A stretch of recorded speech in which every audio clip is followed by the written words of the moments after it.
মনে করলো যে না, এই কথাটা আরো একটু সার্বজনীন করার দরকার। তখন পাশের প্রতারক একটু আওয়াজ দিল, সারা বিশ্ববাসী মাথায় নিল ব্যাপারটা কি, ব্যাপারটা কি। আল্লাহর কাছে এতদিন হাত তুলে দোয়া করি, এটা যদি পাপই হয় দেখি না একটু তদন্ত করি। তো তদন্ত যদি 100 লোক যদি মনে করে আমলটা আমি তদন্ত করি, আমরা নিশ্চিত অন্তত 60% লোক সত্যটা তার কপালে যাবে ইনশাআল্লাহ। কারণ এই চিন্তা তো অলরেডি মাথায় নিছিল না যে এই জিনিসটা না করেও রাসূলের বহু দেওয়া সুন্নাত এখনো আছে হাদিসে পড়ে, ও ভালোভাবে জানতেছিল না। এই জন্য একটা লোককে দিয়ে সারা বিশ্ববাসীকে জানায় নিলেন, এটার নাম হলো আল্লাহ সুবহানাহু ওয়া তাআলা। সব ক্ষমতা তার হাতে, আপনি কোনো তামাশা করতে পারবেন না। যত বেশি এইভাবে আওয়াজ বন্ধ করতে চাইবেন, যত বেশি বাধা দিবেন, আল্লাহর দিনের আলো তত বেশি ছড়িয়ে পড়বে ইনশাআল্লাহ। ভাই এইভাবে ঠেকানো যায় না, সত্যকে কোনোদিন ঠেকানো যায় না। আমরা শুরু থেকে শেষ পর্যন্ত আমাদের কথার ভিতরে কোনো অস্পষ্টতা আপনি পাইছেন? আপনাদের কি মনে হচ্ছে যে আমরা বিচলিত হয়ে গেছি? হাসতে হাসতে বাসায় এসেছি, 40 জনের কাফেলা গতকালকে রাত 1টার সময় প্রোগ্রাম করতে দেয় নাই, প্রকাশ্যে বলে দিচ্ছে এখানে নাচ হোক, গান হোক, পাশেই বাদ্যযন্ত্র হয়ে, আল্লাহর কসম বাদ্যযন্ত্র হয়ে গান হচ্ছে। একটা লোক বললো না যে ইসলামী মাহফিলের পাশে কি করে গান বাজতে পারে। কিন্তু এই প্রতারক টুপিওয়ালা দল ধরে চলে গেছে, এই মাহফিলে কি করে রফিকুল ইসলাম উঠতে পারে। তাহলে কত বড় শয়তান ধোঁকা দিলে এটা সম্ভব? তাহলে এই টুপিওয়ালার দ্বারা কোনো কিছু অসম্ভব আছে? রাসূল সাল্লাল্লাহু আলাইহি ওয়াসাল্লাম আমাদেরকে বলতেছেন যে পৃথিবীর শ্রেষ্ঠ মানুষ তিনি মুহাম্মদ সাল্লাল্লাহু আলাইহি ওয়াসাল্লাম না? তার জামার চাইতে দামি জামাইকে দুনিয়াতে হয় বলে মনে করেন আপনি? সেই জামাইকে ডাকি বলতেছে যে ছবি মূর্তি রাখো না, এগুলো নাই করে দাও, কবর টানি যারা রাবারের মতো উঁচু করছে ওগুলি বাড়িয়ে সমান করে দাও। তাহলে এটা রাসূলের আদেশ হলো না? এখন এই হুজুর পাওয়া যায়, আবার বানানো হুজুর, মিটানো হুজুর। হুজুরকে খালি ফোন দিবেন, হুজুর জি কোথায় আপনি?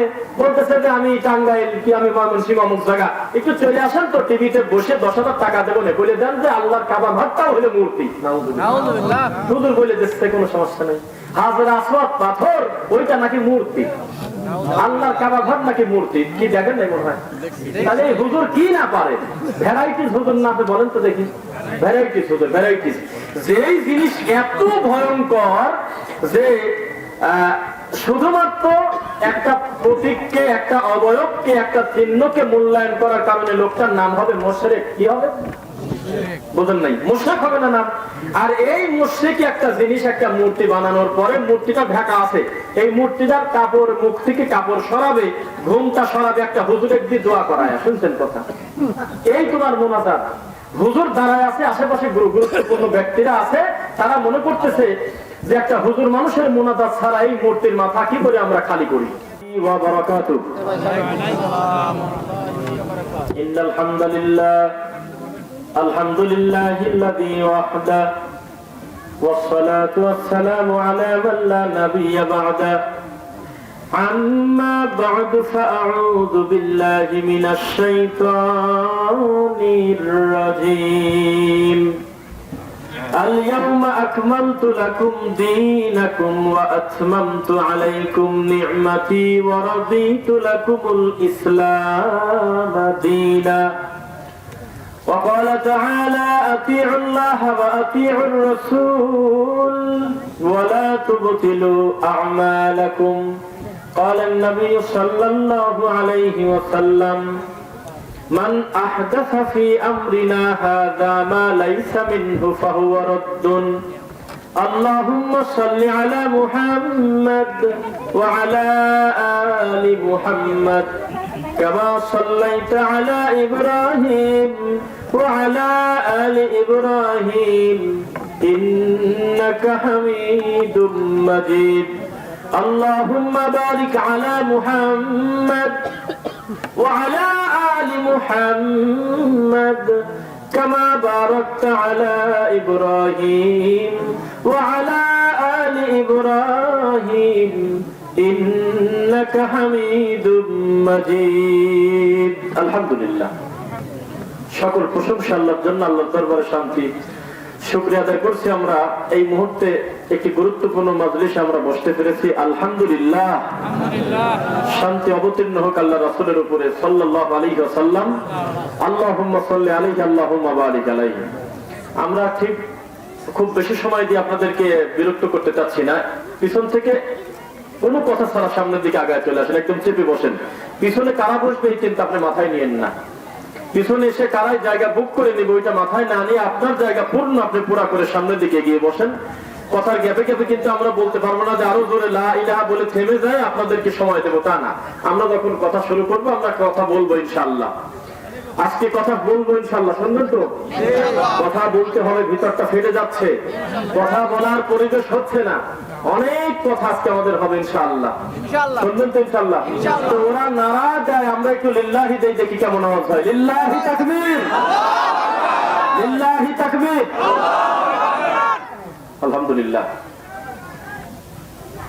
আজ যাদেরকে কান ভারী করা হচ্ছে আমাদের ব্যাপারে, যাদেরকে ম্যানেজ করা হচ্ছে, প্রশাসনকে বলা হচ্ছে, তাদের সরাসরি দোষী আমরা বলতে পারি না, কেননা তাদেরকে মাথা ভারী করতেছে আমার মতো এক টুপিওয়ালা দাঁড়িয়ে লাগিয়ে, গিয়ে বলতেছে এখানে গান বাজনা হয় হোক, এখানে ঠাকুরের নামে বিভিন্ন কিছু হোক, কোনো বাধা নাই, এরা যেন ঢুকতে না পারে। তারপরে ভয় তারা পাচ্ছে, আমরা ভয় না, বিশ্বাস করেন আমাদের ভয় না, ভয় তো তারা পাচ্ছে যারা মনে করতেছে এরা ওঠার পরে আমাদের অসুবিধা হবে। তা আমি কি ভীত না তুমি ভীত? হয়তো তারা পাচ্ছে, আমরা ভয় নেই, একচুল ভয় পাচ্ছি না। কেননা আমাদের উঠে যাওয়ার কিছু জিনিস নাই, আমাদের হলো থেকে যাওয়ার জিনিস আছে, তার নাম একটা কোরআন, একটা হলো নবীজির হাদিস সাল্লাল্লাহু আলাইহি ওয়াসাল্লাম। কথা বোঝেন নাই মনে হয়? ওদের উঠে যাওয়ার বহু কিছু আছে, আমাদের উঠে যাওয়ার কিচ্ছু নাই। আমরা আতিউল্লাহ ওয়া আতিউর রাসূল, কথা বোঝেন নাই? আমাদের কিছু উঠে যাওয়ার নাই, যা যা আমরা বলতেছি এগুলো তুমি টিকায় রাখো আল্লাহ, আল্লাহুম্মা আমিন। আর এইগুলো টিকে থাকলে তাদের বহু কিছু উঠে যায়, যার কারণে বহু মুশকিল আছে, বড় বিপদে আছে। কথা কি বুঝতে পারলেন? বিপদে আমরা নাই। আমরা ধরলাম যে আপনি আমাদের পরপর 10টা মাহফিল বন্ধ করে দিলেন, আমাদেরকে উঠতে দিলেন না, আমরা ইংরেজের দালাল, আমরা অমুক তমুক এই নোংরা কথা বলে বলে মিথ্যা অপবাদ দিয়ে আপনি তাদেরকে ম্যানেজ করে নিলেন, তারপরেও বিপদে আপনি আছেন, আমরা নাই। যেমন কয়েকদিন আগে আল্লাহর মনে হলো যে একটা জিনিস আরেকটু বেশি উন্নতন করার দরকার। সহজ করে একটা কথা বলি, দেখবেন আপনার একটা গ্রামে একটা জিনিস প্রচলিত আছে, ভুল সত্য সেটা পরের কথা, একটা জিনিস ওই গ্রামের ম্যাক্সিমাম মানুষ মানে ওটার উপর আমল করে, ওইটার বিরুদ্ধে যদি কোনো দিনী ভাই কথা বলে, তদন্ত ছাড়াই তার গায়ের সাথে একটা লকব যায়, তার নাম হলো ফিতনাবাজ। তার নাম কি? ফিতনাবাজ। আজকে আমি আপনাদেরকে প্রমাণ করবো ফিতনাবাজ ওরা। আমরা যারা হাজারো মানুষের দিকে না তাকাই একা একা হলেও সত্যের আওয়াজ রাখি, আমরা ফিতনাবাজ না, আমরা হলে হিকমতওয়ালা। আরেক দল আছে হেকমত করার নামে বলে যে হেকমত করতে হবে। তোমার মতো হেকমত যদি করতে তো রাসূলের আর মক্কা ছেড়ে মদিনায় যাওয়া লাগে না। তুমি বাটপার, ওনার নাম হেকমত না। হেকমত আমরা আমি করবো কি? হেকমত হলে আল্লাহর কোরআনে যা আছে মোট হেকমত, আমি আলাদা বানানোর কেউ না। বলে সত্য গোপন করার নাম হেকমত হতে পারে না কোনোদিন। যা আছে হুবহু ওইটা বলে দেওয়ার নাম হলে হেকমত। আপনি পদ্ধতির কথা বলতে পারেন যে পদ্ধতিগত ভাবে কিছু বলা যেতে পারে, কিন্তু ওই কথা বলার ক্ষেত্রে বিন্দু মাত্র ছাড় দেওয়া যাবে না। যদি বলেন এই কথা ক্রমাবার করতে হবে, তাহলে আপনি রাসূলের উপর অপবাদ দিলেন। বলে যে হেকমত করো বাবারা, ওই রকম হেকমত যদি করতে চান কোনদিন সমাজে সুন্নাত কায়েম হবে না। কিসের হেকমত? হেকমত তো কোরআন এবং হুকমত তো রাসূল সাল্লাল্লাহু আলাইহি ওয়াসাল্লামের সুন্নাহ। আল্লাহ এবং তার রাসূল সাল্লাল্লাহু আলাইহি ওয়াসাল্লাম যেটা আমাদেরকে দিয়েছেন বলেছেন, ওইটার চাইতে দামি হেকমত আর পৃথিবীর কেউ দিতে পারবে না। ওটা তো হেকমত হয়েই আছে। অনেকেই মনে করে আমি বলবো তারপরে মনে হয় হেকমত হবে। একটা ভালো কথা বলতেছে একটা ছেলে, বলতেছে এই ছেলে ওইভাবে বলতে হয় না, কিন্তু হেকমত অবলম্বন করা লাগে। তো হেকমত কাকে বলে? তুমি ঘুরে ফিরে বলতে চাচ্ছ যে এখানে বলো না, এখানে যা আছে চলুক, তো ওইভাবে সত্য বলা যায় কোনোদিন? হেকমত হলে আল্লাহর কোরআন, হেকমত হলে রাসূল সাল্লাল্লাহু আলাইহি ওয়াসাল্লামের কোরআন তো সুন্নাহ। কথা কি বোঝা গেল কিনা? তো আমরা হেকমতওয়ালা যারা হাজারো অন্যায়ের ভিতর থেকে একা একা হলেও আওয়াজ রাখি, তারা আমরা সুন্নাতওয়ালা, আমরা কে মানে ফিতনাওয়ালা না। আওয়াজটা কেউ না কেউ রাখবে না। আল্লাহ তাআলা মনে হলো যে সহিহ আকীদার লেভেল গাছ সাথে লাগায়, আহলে হাদিসের লেভেল গাছ সাথে লাগায়, বেটা তুমি এখনো খয়রাতখোর, এখনো তুমি জিয়ারতখোর, এখনো তুমি মিনিটে মিনিটে সম্মিলিত মুনাজাত করো, তোমার ব্যাপারটা আমি একটু গোটা টাঙ্গাইল থেকে টান দিয়ে নিয়ে সারা বিশ্ববাসীকে দেখাবো। তখন আল্লাহ কি বললেন? মাত্র 3 মিনিট 2 মিনিটের অপচেষ্টা করলে একটা মানুষকে বেইজ্জত করার জন্য সারা বিশ্ববাসী দেখলো যে না কি হচ্ছে। আচ্ছা, এটা মা বোনরা একটু কথা, আপনারা কথা না বললেই ভালো হয়, একটু নিজ দায়িত্বে চুপ করে বসে থাকবেন। আচ্ছা, তো যে কথা বলতেছিলাম, আল্লাহর হিকমত আপনি বুঝতে পারবেন না। আপনার মনে হচ্ছে যে রফিকুল ইসলামকে অপমান করতেছে পাশের ব্যক্তি বসে, ও কিসের অপমান করলো? আমার মনে হচ্ছে ওকে দেখা হলে আমি একটু কিছু খাওয়াই, মিষ্টি খাওয়াই, ও আমার উপকার করে দিতে, ক্ষতি করতে পারে নাই। তাকে দাবাতে চাচ্ছেন। একটা ভিডিও, একটা ওয়াজ, একটা নসিহত যদি আমি সম্মিলিত মোনাজাতের বিপক্ষে, ফরজ সালাতের পরে যেটা প্রচলিত আছে এইটার বিপক্ষে রাসূল সাল্লাল্লাহু আলাইহি ওয়াসাল্লামের সুন্নাহ যদি আমি চূড়ান্ত ভাবে আলোচনা করতাম, হয়তো সেটা বড় জোর 2-4 লাখ 10 লাখ কিংবা 2000-5000 লোক দেখলো, বড় জোর। আর যারা উপস্থিত আছে তারা দেখলো। কিন্তু আল্লাহ মনে করলো যে না, এই কথাটা আরো একটু সার্বজনীন করার দরকার। তখন পাশের প্রতারক একটু আওয়াজ দিল, সারা বিশ্ববাসী মাথায় নিল ব্যাপারটা কি, ব্যাপারটা কি। আল্লাহর কাছে এতদিন হাত তুলে দোয়া করি, এটা যদি পাপই হয় দেখি না একটু তদন্ত করি। তো তদন্ত যদি 100 লোক যদি মনে করে আমলটা আমি তদন্ত করি, আমরা নিশ্চিত অন্তত 60% লোক সত্যটা তার কপালে যাবে ইনশাআল্লাহ। কারণ এই চিন্তা তো অলরেডি মাথায় নিছিল না যে এই জিনিসটা না করেও রাসূলের বহু দেওয়া সুন্নাত এখনো আছে হাদিসে পড়ে, ও ভালোভাবে জানতেছিল না। এই জন্য একটা লোককে দিয়ে সারা বিশ্ববাসীকে জানায় নিলেন, এটার নাম হলো আল্লাহ সুবহানাহু ওয়া তাআলা। সব ক্ষমতা তার হাতে, আপনি কোনো তামাশা করতে পারবেন না।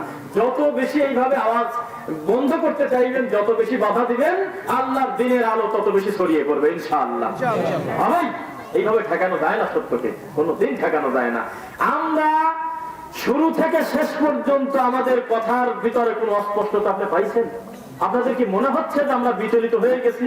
হাসতে হাসতে বাসায় এসেছি, 40 জনের কাফেলা গতকালকে রাত 1টার সময় প্রোগ্রাম করতে দেয় নাই, প্রকাশ্যে বলে দিচ্ছে এখানে নাচ হোক, গান হোক, পাশেই বাদ্যযন্ত্র হয়ে, আল্লাহর কসম বাদ্যযন্ত্র হয়ে গান হচ্ছে। একটা লোক বললো না যে ইসলামী মাহফিলের পাশে কি করে গান বাজতে পারে। কিন্তু এই প্রতারক টুপিওয়ালা দল ধরে চলে গেছে, এই মাহফিলে কি করে রফিকুল ইসলাম উঠতে পারে। তাহলে কত বড় শয়তান ধোঁকা দিলে এটা সম্ভব? তাহলে এই টুপিওয়ালার দ্বারা কোনো কিছু অসম্ভব আছে? রাসূল সাল্লাল্লাহু আলাইহি ওয়াসাল্লাম আমাদেরকে বলতেছেন যে পৃথিবীর শ্রেষ্ঠ মানুষ তিনি মুহাম্মদ সাল্লাল্লাহু আলাইহি ওয়াসাল্লাম না? তার জামার চাইতে দামি জামাইকে দুনিয়াতে হয় বলে মনে করেন আপনি? সেই জামাইকে ডাকি বলতেছে যে ছবি মূর্তি রাখো না, এগুলো নাই করে দাও, কবর টানি যারা রাবারের মতো উঁচু করছে ওগুলি বাড়ি সমান করে দাও। তাহলে তার রাসূলের আদেশ হলো না? এখন এই হুজুর পাওয়া যায়, আবার বানানো হুজুর, মিটানো হুজুর। হুজুরকে খালি ফোন দিবেন, হুজুর জি কোথায় আপনি? বলতেছে যে আমি টাঙ্গাইল, কি আমি ময়মনসিংহ অমুক জায়গা, একটু চলে আসেন তো, টিভিতে বসে 10,000 টাকা দেবো না, বলে দেন যে আল্লাহর কাবা ঘরটাও হলো মূর্তি। নাউযুবিল্লাহ। হুজুর বলে দিচ্ছে কোনো সমস্যা নেই, হাজরা আসওয়াদ পাথর ওইটা নাকি মূর্তি, আল্লাহর কাবা ঘর নাকি মূর্তি। কি দেখেন নাই মনে হয়? তাহলে হুজুর কি না পারে? ভ্যারাইটিস হুজুর না আপনি বলেন তো দেখি। ভ্যারাইটিস হুজুর, ভ্যারাইটিস। যেই জিনিস এত ভয়ঙ্কর যে শুধুমাত্র একটা প্রতীককে, একটা অবয়বকে, একটা চিহ্নকে মূল্যায়ন করার কারণে লোকটার নাম হবে মুশরিক। কি হবে বুঝেন নাই? মুশরিক হবে না নাম? আর এই মুশরিক একটা জিনিস, একটা মূর্তি বানানোর পরে মূর্তিটা ঢাকা আছে, এই মূর্তিটার কাপড়, মুখ থেকে কাপড় সরাবে, ঘুমটা সরাবে, একটা হুজুরের দিয়ে দোয়া করায়। শুনছেন কথা? এই তোমার মোনাজাত। হুজুর দাঁড়ায় আছে, আশেপাশে গুরুত্বপূর্ণ ব্যক্তিরা আছে, তারা মনে করতেছে যে একটা হুজুর মানুষের মোনাজাত ছাড়া এই মূর্তির মাথা কি করে আমরা খালি করি। কি করার দরকার? হুজুরকে ফোন দিতে। হুজুর দেখলো যে না, এটা তো 2-4-5,000 না, 10,000 টাকাও দিতে পারে। হুজুর টান দিতে চলে আসছেন, অসুবিধা নেই। এক টানে চলে এসে উনি মোনাজাত করে দিল। আল্লাহ, আমি খালি একটা জিনিস ভাবি, আমি একজনকে বললাম, আচ্ছা ওই জায়গায় মোনাজাতে কি বলছিল, কি শব্দ বলা যায়? একটা দোকানদারের দোকানিরা বলা যায় আল্লাহ তুমি বরকত দাও। একটা অভাবগ্রস্ত লোকের জন্য দোয়া করা যায় যে আল্লাহ তুমি এই লোকটাকে ঋণ মুক্ত করো। একটা নতুন বাড়িতে উঠলে সেখানে হয়তো বলতেছে আল্লাহ কোনো বালা মুসিবত দিও না। বহু কথা আছে, তাই না? পদ্ধতি যাই হোক, কিন্তু মূর্তির মাথার থেকে ঘুমটা সরায় ওই মৌলবী কি বলছিল আমার এটা বুঝে আসে না। যে আল্লাহ মূর্তিটাকে তুমি কিয়ামত পর্যন্ত প্রতিষ্ঠিত রাখো নাকি? কি আছে বলার আপনি বলেন তো দেখি। মোনাজাত বরকতের জন্য মানুষ করে, তো মূর্তিতে কোন বরকত আছে আপনি বলেন একবার। এখন একটা ডাক্তার মিলাদ দিবে, তো ডাক্তার দোকানে যা হুজুর যদি মোনাজাত করে আর বলে আল্লাহ এই দোকানে তুমি বরকত দাও, তার মানে রোগী বাড়ুক, রোগীর সংখ্যা তুমি বাড়ায় দাও, আল্লাহ গ্রামে মিনিটে মিনিটে রোগী হোক, সেকেন্ডে সেকেন্ডে দৌড়াতে দৌড়াতে যাতে এসে আমার স্যালাইন বিক্রি হয়, এই তো কথা। আর যদি বলে যে আল্লাহ তুমি সকলকে তুমি সহি সালামতে রাখো, ভালো রাখো, সকল বালা মুসিবত থেকে তুমি আমাদেরকে হেফাজত করো, তাহলে না জানি মনে মনে রাগই না করে যে সব বালা মুসিবত যদি উঠেই চলে যায় তা আমার নাফা কি হবে? আমার প্যারাসিটামল নিয়ে বসে থাকেন, আমার কি থাকে? ব্যাপারটা আমি বোঝানোর জন্য বলতেছি। তো যেই লোকটা একটা হারাম জিনিস আল্লাহর দরবারে মুনাজাত করে উদ্বোধন করতে পারে, সেই হুজুর ধর্ম বিক্রি করে খেতে পারে না? পারে তো। কোরআন মাজিদ সহজ একটা জিনিস, একটু জুম করে দেখানোর চেষ্টা করবেন। আপনি দেখেন, আমি আন্দাজে বললাম, আমি জানি যে আছে এই শয়তানি করছে, আমি জানি। এই দেখেন একটা ব্যাপার হলো, এতদিন বলছি অন্যভাবে, আজকে আরেক ভাবে বলতেছি। একটু দেখেন তো দেখি, খুব খেয়াল করে দেখবেন। এই লেখাটা আমি যেভাবে ধরে রাখছি, বলেন তো সূরা ফাতিহা থেকে সূরা নাস পর্যন্ত গতানুগতিক স্বাভাবিক ভাবে আল্লাহর কোরআনটা যেভাবে সাজানো ছাপানো আছে, গঠন করে লেখা, এটা কি সেই রকম লেখা না একটু পেছানো লেখা? কত করে বলেন না তো, পেছানো লেখা না? কোন রকম যদি কোরআনে হাফেজ না হয়, ভালো আরবি না বোঝে, এই লোকটার জন্য গোটা কোরআন মাজিদ টানিয়ে টুনিয়ে পড়তে পারলেও বিশ্বাস করেন এই পৃষ্ঠে আসে মরণ হয়। আমি আর পারবো না, এটা আমার কাম না। কেননা এখানে তো লেখাই আছে দোয়া ইফাতমেল কোরআন। এই কাম হলে 300 টাকা দেবো, আমার ইমাম সাহেব বক্সা দিবি। আমি নিশ্চিত এই প্রতারণা হুজুর কথা, আমার মতো একজন হুজুর। তাছাড়া সব জায়গা স্বাভাবিক, কত সুন্দর ওয়ামা ইয়াস্তাবিল আ'মা ওয়াল বাসীর, কত সুন্দর ক্লিয়ার লেখা। কিন্তু আমার মতো একটা হাফেজও যদি আলাদা করে এই দোয়া ইফাতমেল কোরআন মুখস্থ না করে, আমি নিশ্চিত ওনার পড়তে যায় ভেজাল হবেই। এত পেছানো লেখা, তাহলে রহস্য একটা আছে। কিন্তু যদিও বানানো দোয়া, এটা মানুষ বানাইছে, কিন্তু এই কথাটা কিন্তু পেশায় লেখছে, এটা রহস্য আছে। যেই মা যেই বোন কষ্ট করে পুরা একটা কোরআন মাজিদ খতম দিল বহু কষ্ট করে, এইখানে এসে ওই মা বিপদে পড়ে যায় যে না জানি এখানে বা কি যেন আছে। এই জিনিসটা আমার কাম না, এই জিনিস হলো হুজুরের কাম বক্সানো। আমার কাম কোরআন মাজিদ শেষ করা। 300 টাকা দিয়ে 2 কেজি জিলাপি দিয়ে বক্সানোর দায়িত্ব হলো হুজুর। এই জন্য এই কোরআন মাজিদের এই দোয়ায় খতমের কোরআনটা আছে। প্রত্যেকটা জায়গায় শয়তানি করা না। যেই লোক আল্লাহ কোরআনের সাথে এই কাজ পারে, ও ধর্ম বেঁচে খেতে পারে না। একটা মুমিনের কাছে এর চাইতে দামি জিনিস আর কি হতে পারে? আপনি আমাকে বলেন তো দেখি। মহিলারা বাড়ির থেকে বলে দিচ্ছে জুমার সালাতের সময় যে চার নামে না ভুল বলছো, ওই সময় তুমি আরেক নামে বাড়া দিও, বলে যে আমার খালা শাশুড়ির চাচির বেটার বোর, দোস্তর মিয়ার নাতির বেটার বোর, অমুক তমুক দুনিয়ার নাম সিরিয়ালে কোনো না কোনো ভাবে তার কবর পর্যন্ত যেন পৌঁছায়, সিরিয়াল করে একটা কাগজ দিয়ে দিচ্ছে। হুজুর ওইগুলো নিয়ে নিচ্ছে। এটা নোংরা কাজ না? অনেকেই পরিচিত ফেস আছে, আমি হয়তো চিনি না, আমাকে হয়তো চেনেন। কিছুদিন আগে একটা ভিডিও আমি লাইভ করছি, মাজারের সিন্নি আনবক্সিং, দেখছেন নাকি? দেখছেন তো, মেলা লোকই তো দেখছেন। ওখানে আমি যাই দেখলাম, ওই আনবক্সিং করলাম, ওখানে আমি বলছি ওখানে যাই দেখলাম যে মানুষ বরকত নিচ্ছে কিভাবে। মাজারের বা ওই জায়গার ওখানে পানি নিয়ে নিয়ে মুখে মুখে ডোব থেকে মুছতেছে, আর মাজারের পাশে যে দাঁড়ায় আছে একজন টুপিওয়ালা দাড়িওয়ালা, ওই লোকের কাছে খালি নামের সিরিয়াল দিচ্ছে। কেউ 3 নাম, কেউ 2 নাম, কেউ 5 নাম, ছেলে প্রতিবন্ধী, মেয়ে অমুক, এই সে বিভিন্ন সিরিয়াল ওনার কাছে দিচ্ছে। উনি আবার বাবাজান কেবলার দিকে মুখ করে তাকায়, রক্ষা করো বাবা, এরকম করতেছে। আপনি কি মনে করেন ওই লোক আলিফ বাতাসা পারে না? তাই ধর্ম না জানলে কোনোদিন এত বড় শয়তানি করা যায় না। যদি আমার আলোচ্য বিষয় হলে আজকে বিদাত, জাতি বিদাত চিনল না, টাইটেল পাস করছে, সে মানুষের সামনে বলতেছে, ওইভাবে ধরতে গেলে মাইক হতো বিদাত, ওইভাবে হিসাব করতে গেলে হুজুরের সামনে টেবিল আছে, টেবিলও তো বিদাত। তুমি যে প্লেনে চড়ে হজ করতে যাও, এটাও তো বিদাত, এটাও তো রসুলের সময় ছিল না। তাহলে কত বড় বিদাত! তাহলে আবার আলিফ বাতাসা থেকে পড়া উচিত না? পৃথিবীর শ্রেষ্ঠ দামি মানুষ, ব্রেনওয়ালা মানুষ, বিদ্যান মানুষ মুহাম্মদ সাল্লাল্লাহু আলাইহি ওয়াসাল্লাম না? তিনি তো আপনার এই শয়তানি জানতেন আল্লাহ, এই জন্য ক্লিয়ার করে বলতেছে কুল্লু মুহদাসাতিন বিদআ। কুল্লু মানে কোন রকম দিন ধর্ম লেখাপড়া জানে ও জানে, কুল্লু মানে প্রত্যেক, সব। এখানে তো আপনার 2 ধরনের সুবিধা রাখে নাই। আল্লাহ জানতেন পরবর্তী সময় আপনি শয়তানি করবেন, এই জন্য কুল্লু দিয়ে সকল বিদাতই গোমরাহি করে দিয়েছেন। আর আপনি যেটাকে বিদাত বলতেছেন, এটা বিদাত না, এটা হলো মানুষের দিন বোঝার জন্য বিভিন্ন উপকরণ। এই জিনিস, জাগতিক জিনিস যত বাড়বে, মানুষের দিন বুঝতে তত সহজ হবে। এইটা কোনো ইবাদত মনে করে না। কোন পাগল আছে যে মনে করে যে যত দ্রুত হজে যায় পৌঁছাবো ভালো প্লেনে, আমি নাকি 10টা বেশি পাবো? কেউ ভাবে কোনোদিন? মূল কর্ম ওখানে গিয়ে না, যাওয়াটা তো একটা উপকরণ। কোন মাধ্যমে যাবেন? অনেক আগে তো প্লেনের কোনো ব্যবস্থা ছিল না, মানুষ পায়ে হেঁটে মাসের পর মাস নদীতে নৌকায় কত কষ্ট করে গেছে। তো হজকে দেখি কম হয়েছে না? না একই রকম। এগুলো হলো তামাশা। তো একটা কষ্ট লাগে হলো সহিহ আকীদার লেভেল তুমি খুলে ফেলো গাছ সাথে, তুমি বলো যে আমি রেসবি, আমার আর কোনো কথা নেই। তুমি পরিচয় দিয়ে দাও যে আমি বেরোলবি, তুমি বলো যে আমি হানাফি, আমি শাফি, আমি মালিকি, আমি হাম্বলি, আমি অমুক, বেকুল একটা কথা বলো, তাহলে আমরা ক্লিয়ার হয়ে গেলাম যে তোমার মানহাজ হলো অমুক, তুমি এই তরিকা অনুসরণ করতেছো। কিন্তু তুমি সহিহ আকীদা এই নাম ব্যবহার করে সমাজে বিদআত শিরক প্রচার করবে আর বলবে আমি একজন আহলে হাদিস, তাহলে এটা কলঙ্ক না একটা? তোমার মতো বাটপার প্রচারক আমাদের দলে দরকার নাই। এটা ইসলাম, এই সুযোগ তোমার দেওয়া হয়নি। দরকার দরকার নাই, তোমার তো ফিটার মাফার না তাহলে কি হবে? আমাদের দরকার মা আনা আলাইহি ওয়া আসহাবি। রাসূল সাল্লাল্লাহু আলাইহি ওয়াসাল্লাম একটি কথা, অনেক কথা এসে যায়, রাসূল সাল্লাল্লাহু আলাইহি ওয়াসাল্লাম বিদায় হজের ভাষণ দেন নাই মনে হয়, দিতেন কি? ভাষণে তিনি কি বললেন যে আমি দুনিয়া থেকে ইন্তেকাল করে যাব, দিনটা আল ইয়াউমা আকমালতু লাকুম সূরা মায়েদা 3 পরিপূর্ণ হয়ে গেছে।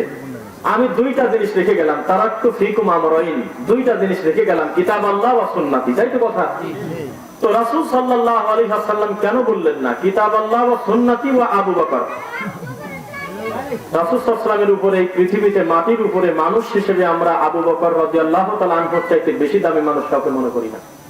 এই লোকটা রাসূলের একবার চোখের সামনে দাঁড়ায় আছে, কেন নবীজি মুখ দিয়ে বললেন না একবার কুরআন হাদিস মানো, তবে বেশিরভাগ গুরুত্বটা আবু বকরের দিক দিও, এটা বলে সেটা শুনে চলো। একবারও কেন মুখ দিয়ে বললো না যে কোরআন হাদিস মানো, তবে আমার ওমর যা বলে সেইভাবে মানো? ব্যক্তির নামটা একটু দু একবার বলার দরকার ছিল না? আমাদের দৃষ্টিতে মনে হচ্ছে 1450 বছর পর আপনার ঠাকুরের কথা মতো যদি ধর্ম চলে, মানুষ মানুষের কাছে যদি বছরের পর বছর করে থাকে, তাহলে পৃথিবীর শ্রেষ্ঠ আবেদ মুহাম্মদ সাল্লাল্লাহু আলাইহি ওয়াসাল্লামের পরে আবু বকর রাদিয়াল্লাহু তাআলা আনহু, ওমর, উসমান, আলী রাদিয়াল্লাহু তাআলা আলাইহিম আজমাইন, তারা নিজেরা উপস্থিত ওখানে। একটা বার রাসূল সাল্লাল্লাহু আলাইহি ওয়াসাল্লাম মুক্তি বলল না যে না, বুখারী তো তোমার বোঝা কাজ না, যদিও তার সময় ওই শব্দ নাই, ওই নাম নাই, কোরআন মাজিদ তো তুমি বুঝবে না বাবা, এগুলো হলে আমার এই 4 জন বিশিষ্ট সাহাবী বুঝবে, তুমি হলে এদের দিক টাকা থাকবে, যা বলে হুবহু অনুসরণ করে মরে যাও, শেষ। কোরআন মাজিদ আর রাসূল সাল্লাল্লাহু আলাইহি ওয়াসাল্লামের হাদিস একটা যুবক ছেলে পড়ে যদি অন্যায় করে, ফিতনাবাদী হয়, এটা পড়া যদি দোষের কিছুই হবে বাংলা অনুবাদ করে, তাহলে রাসূল সাল্লাল্লাহু আলাইহি ওয়াসাল্লাম কেন বললেন না যে দেখো তোমরা জাতিতে আরবি হতে পারো, কিন্তু ব্যাখ্যাতার আমার আবু বকরের মতো তুমি বোঝো না, তুমি তোমার আলীর মতো কোরআনে হাফেজ না, তুমি তো আমার উমারের মতো পণ্ডিত না, তুমি কি এত বোঝো নাকি? তোমার এসব কাজ না, তুমি এই 4 জন যা বলে তাই শোনো। তো এত বড় দামি মানুষের দিকে যদি রাসূল সাল্লাল্লাহু আলাইহি ওয়াসাল্লাম আঙ্গুল ইশারা করে অনুমতি না দেন, এই এটার বাদ পড়ার কি ধর্মের অনুমতি দেয়? তা দেয় না, এটা স্পষ্ট, এমনি তো বোঝা যায়। মানুষ ভয় পায় না, এমনিতেই যদি বয়ানের মাঝখানে যদি বলে ওই দেখেন একটা সাপ, আন্দাজে একটু বুকটা কাঁপিয়ে উঠবে না, না জানি সাপ আছে, এটা হলে একটা ভয়। আপনি প্রতিদিন বাজারে যান, মাগরিব সালাতের পরে চা নাস্তা করে তারপরে বাসায় আসেন, এটা স্বাভাবিক প্রক্রিয়া না? খালি বিনা কারণে একটা ছেলে বললো যে কাকা ওখানে আমি 4 হাত একটা সাপ দেখলাম, ও যদি মিথ্যাও বলে আপনি ভয় পাবেন না? আপনি একটু পরে ঘুরে আসবেন, কি ব্যাপার? না চা প্রতিদিন খাওয়া লাগবে, তার কি কোনো মানে আছে? তার মানে আপনি ভয় পাইছেন। এমনি একজন বলছে ওই জায়গায় একটা সাদা বুড়ি দ্বারা দেখলাম, এতদিন চলতেছেন কোনো সমস্যা নাই, ওই দিন আপনি চেষ্টা করবেন অন্য কোনো রাস্তা আছে কিনা, তার মানে আপনি ভয় পাইছেন। আল্লাহ বলতেছে যে তুমি আমাকে ভয় পাও, এটার প্রমাণ আর বান্দাকে ভয় পাও হলো বস্তু দেখে, জীব জন্তু দেখে ভয় পাওয়ার উদ্দেশ্য হলো ওখান থেকে তাড়াতাড়ি দৌড়তে পালানো, আর আমি আল্লাহকে দেখে ভয় পাওয়া মানে ঘুরে ফিরে আমার দিকে আরো বেশি করে ছোটা। সুবহানাল্লাহ, সুবহানাল্লাহ। তাহলে আপনি যদি বলেন যে আমরা কি কোরআন হাদিস বুঝি, এত মোতানক্ক, আমরা যাবো কোথায়? এই সমাধানটা কি আল্লাহ ভালো দিতে পারে, তার রাসূল সাল্লাল্লাহু আলাইহি ওয়াসাল্লাম ভালো দিতে পারে, না আর একটা ব্যক্তি দিতে পারে? আল্লাহ ভালো দিতে পারে। তাই ভেজাল সমাজে যতই প্রচার থাক, সমাধানটা কিন্তু এই দুটার থেকেই নিতে হবে, আর রাস্তা কিন্তু খোলা নাই। আছে কি খোলা? তাহলে সমাজে যেটাই চলুক, তার বিরুদ্ধে যদি রাসূল সাল্লাল্লাহু আলাইহি ওয়াসাল্লামের সুন্নাহ থাকে, এই সুন্নাহকে চূড়ান্ত ভাবে বলার নামই হলো সুন্নাহকে প্রতিষ্ঠিত করার জন্য চেষ্টা করা, বলা, এটা কোনো ফিতনা না। আর যদি এটার নাম আপনি ফিতনা দেন, তাহলে ফিতনা করা ফরজ। এই ফিতনা করা ফরজ, যেই ফিতনাকে তুমি একটা সুন্নাতের নাম দিছো ফিতনা, নাউজুবিল্লাহ। তুমি বলতেছো যে সবাই হলে এরকম করে, ওরা উল্টা নতুন নীতি শুরু করেছে, ওরা হলো ফিতনাবাজ, তাহলে আমি বলবো কেউ না কেউ এই ফিতনা করবে, এটা ফরজ। কেননা এই সত্যটা কারো না কারো মাথায় তো ঢুকবে আগে। সবাই যদি বলে যে হিকমত দিয়ে শুরু করি, ওই হিকমত কবরে ঢুকে যাবে, তাহলে হিকমতই শেষ হয় না, হবে না কোনোদিন। সত্য বলতেই হবে, পাশে যেই বসে থাক ওই চিন্তাই মাথায় নেওয়া যাবে না। দেখেন আমি অহংকার করতেছি না, আমার সাথে যে অপ্রীতিকর ঘটনা ঘটলো এর আগে, উনি আমাকে কাউন্টার দেওয়ার আগ পর্যন্ত আমি 10 সেকেন্ডের জন্য এটা আমার মাথায় আসে না, এটা আমার ডানে বসে আছে কে, ওই ওনার মুখটা দেখবো আমি জানতাম না, অথচ তার ভিডিও 1 বছর আগে আমি দেখছি, আল্লাহর কসম দেখছি, আমার ফেসটা মোটামুটি মনে আছে। কিন্তু উনি আমাকে কাউন্টার যখন দিয়েছে, তখন আমার বক্তব্য 1 ঘন্টা হয়ে গেছে, 1 সেকেন্ড উনি বলতে পারবে না, ভিডিও আমার কাছে আছে 2.5 ঘন্টা, যে আমি এরকম করে ওনার মুখের দিক তাকাইছি, কোনো প্রয়োজন মনে করি নাই। কি দরকার আছে? আমি আমার গতিতে কথা বলতে থাকলাম। ডানে বামে তাকালে সংকীর্ণতা আসতে পারে, উনি বা কত বড় পাহাড়ি হুজুর, উনি বা কত বড় যেন এরকম একটা ব্যাপার। আমি আমার গতিতে কথা বলতেই আছি। যখন উনি আমাকে কাউন্টার দিল, সামান্য একটু কথা বলার পর দেখলাম যে বাবা তুমি তো আগের রোগী, জিনিসটা আগেরটা, তখন আমি বুঝলাম। তার আগে বিশ্বাস করেন আমার ওই চিন্তা মাথায় আসে নাই যে ওনাকে মেপে আমাকে কথা বলতে হবে, ওইভাবে হয় না সত্য বলা কোনোদিন। মহিলা মানুষের ভিতরে সবচাইতে দামি লেখাপড়া জানা বিদ্যাওয়ালা মানুষ হলো আয়েশা রাদিয়াল্লাহু তাআলা আনহা। তার চাইতে বেশি তার স্বামীর ব্যাপারে আপনি জানেন না, আপনি যতই তামাশা করেন এত বেশি জানেন না। তিনি বলতেছে মান আহদাসা ফি আমরিনা হাযা মা লাইসা মিনহু ফাহুয়া রাদ্দুন। আমার স্বামীর সিগনেচার নাই, আমাদের মানে অনুমতি নাই, আমার স্বামীর ইসলামের কোনো অনুমোদন নাই, এমন কোন জিনিস যত সুন্দর মনে করি মানুষ করুক তা প্রত্যাখ্যাত, তা বাতিল। ঠিক, এটা লজ্জা যে আজকের এই 2020 সালে এসে একটা সহিহ আকীদা দাবি করা একটা লোকের কাছে প্রমাণ করা লাগে ফরজ সালাতের পরে সম্মিলিত মুনাজাত করা বিদআত। এর চাইতে লজ্জার কিছু আর নাই। এরাও মানুষ, এটা কষ্টের ব্যাপার না? অথচ আমরা যাদেরকে মন্দ মনে করি, যদিও আমরা বলি না মন্দ, বা আমাদেরকে যারা খুব বেশি শত্রু মনে করে, তাদের ব্যাপারেও আমাদের এত মানে খারাপ ধারণা নাই যে তারা এই ধরনের কথা বলে। তারা নিজেরাই তো বলে যে না এটা আসলে আমাদের অংশ না, এ কথা নিজেরাও স্বীকার করতেছে। তাহলে আপনি কেউ মনে করি এইরকম একটা বিদাতের ব্যাপারে ওকালতি করে মানুষের সামনে মানুষকে বেইজ্জিত করতে চান? বেইজ্জিত এবং ইজ্জত দেনেওয়ালা কে? আল্লাহ সুবহানাহু ওয়া তাআলা। আপনি বলা কথা বলতেছি, আপনি মনে করলেন যে ভোলার আল্লাহর ঘরটা পুরায় দেব। আরেকটা কথা বলি শোনেন, যারা বলতেছে মসজিদের নাম আহলে হাদিস দিছো কেন? মসজিদের নাম ছিল আহলে হাদিস, এই জন্য পুরাইছিল ফিডার বাটপার মিথ্যাবাদী। সব বাজে কথা, কোন নাম দিন না, কোন নামই না। হানাফি, মালিকি, শাফি, হাম্বলি, আহলে হাদিস কোন নাম না। বিনা কারণে একটা 2-3টা পেন দিয়ে এমনিতে একটা পর্দা করে ওখানে সালাত আদায় করেন। প্রতারক মৌলবী হুজুর যদি জানে তো ওখানে পায়ের সাথে পা মিলায় সালাত আদায় করে, বুকে হাত বেঁধে সালাত আদায় করে, রফুলে দাইন করে, আমিন উচ্চস্বরে বলে, দেখবেন ওই বাটপার তাও ওই ঘরটা পুরায় দেবে। কিভাবে সেই চিন্তা রাত দিন করতেছে? এগুলো বাজে কথা যে ওরা হলো ফিতনা করে। কি ওরা কিসের ফিতনা? আপনি 10 তলা বিল্ডিং এর উপরে আপনি সঠিক রাসূল সাল্লাল্লাহু আলাইহি ওয়াসাল্লামের কায়দায় সালাত আদায় করেন, তবু আপনার আশেপাশের মুফতিদের সমস্যা হয়ে যাবে। ঠাকুর মনে করবে গেল রে তাবিজ, গেল কুলখানি, সব চলে গেল।